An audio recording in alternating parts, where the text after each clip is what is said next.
સામે આવી રહ્યા છે બનાસકાંઠાથી બાબરના બુરેઠા ગામમાં વૃદ્ધ મહિલાની હત્યાનો મામલો સામે આવ્યો।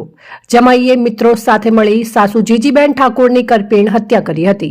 જમાઈ અને તેના મિત્રોએ કરેલ ઘાતકી હુમલામાં વર્ષાબેન ઠાકોરને ગંભીર ઇજાઓ થઈ હતી। જીજીબેન ઠાકોરના હત્યામાં મદદ કરનાર સહ આરોપી ઝડપાયા।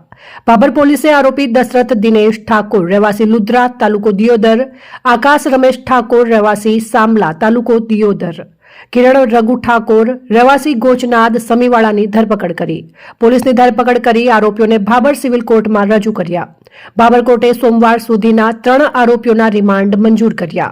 સાસુ જીજીબેન ઠાકોરની હત્યા કરનાર મુખ્ય આરોપી જમાઈ મુકેશ ઠાકોર પોલીસ પકડથી દૂર। ભાબર પોલીસે મુખ્ય આરોપી મુકેશ ઠાકોરની શોધખોળ કરી રહી છે।